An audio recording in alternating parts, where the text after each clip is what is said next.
Hello everyone and welcome to our video on how to approach and ace your English exam for 2020. These are a few tips and tricks along with the basic overview to get you studying even if you are still remote learning. If you have any questions, don't forget to comment below or head to our website for more resources. Cool, so let's get right into it. Let's start with section A, or analytical interpretation of a text. In this section, you'll be writing a text response essay. You should be familiar with this style of essay as you've probably been writing one since year 7. In the exam, you will get a choice of 2 possible unseen topics. These topics may discuss any aspect of the text and will usually be one of the 3 common styles: propositional, quotational, or direct. You should decide on the text well before the exam and read it again at least once in your studies, going through and annotating effectively. You can watch our video on how to annotate for meaning on our website as well. Here's a study idea for you, and something that's worked really well in the past for my students. Get an exercise book and fill it with 10 topics minimum for section A. You can find these online or via your teacher as well. Write a contention and 3 assertions for every topic. Then time yourself writing these essays. Aim for 1 a day. That can be quite a lot, so even if you do a mini essay, it's better writing practice than none at all. Some of the common feedback for section A that comes up again and again on the examiner's report are the following. You must form a strong and coherent line of argument or contention that you refer to all the way through an essay.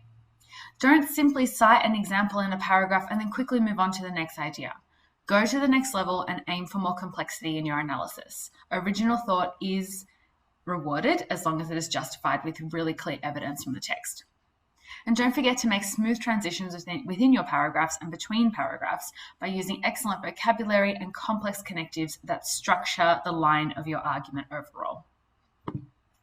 Let's have a quick think about section B, which is the comparative essay. This is one of the toughest parts of the essay, and we recommend spending the most amount of time on it, about 65 minutes, in comparison to section A, where you spend 60 minutes in the exam. In section B, you will have a choice of 2 unseen topics for your pair of texts. They can take similar forms to the section A question types. The comparisons you make in the essay may explore connections, similarities, or differences between the ways in which these ideas or issues arise.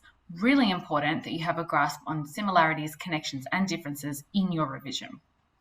You must have a clear and direct comparison of the 2 texts throughout and offer a resolution for your piece at the end. That means carefully considering the end of your essay and your angle on the question and bringing it all together in one big conclusion that is really clear by the end of your piece. Here's a study idea for you. Make a table of all your relevant themes, write down an overview of the theme, include 3 assertions or topic sentences about each of those themes, then include 3 sets of paired quotes, 1 from each text, for each of those themes. Once you have done that, you have really set yourself up for success, and you can then apply that knowledge by writing a comparative paragraph for each theme. Some common feedback from the examiner's report. It does not matter what structure you use when you are comparing your essay, but it tends to be that woven or integrated approaches yield stronger results. This probably is because you are comparing a lot more in your essay. However, if you're doing a different approach and it works for you and you've been getting really strong results and you're confident with it, please keep using that. You must provide a clear contention or thesis statement about your angle or approach to the topic. It's not as straightforward as a contention in a section A because you need to consider both the texts. You must make detailed observations that consider the author purpose, the text construction, and the context as well. And those are just equally as important as knowing your characters and your symbols and your themes. You need to have a discussion of all of these elements and how they come together to present different ideas or different aims about the text. Let's move on to section C. You are to write 1 clear essay which explores how both argument and language have been used to intentionally persuade the target audience. You may need to analyze both the written and visual language in more than one given text. So sometimes you'll get an article and a comment, or 2 articles, or an article and an image. You just need to be prepared for all of those options. Please, please, please do not summarize the article or arguments, and avoid labeling or a shopping list of ideas, because we don't want you to label the techniques. We want you to analyze how they position the intended audience. Study idea number 3. Print the last 3 years of exam articles, so 2017, 18, and 19. Annotate them using our video on analyzing structure.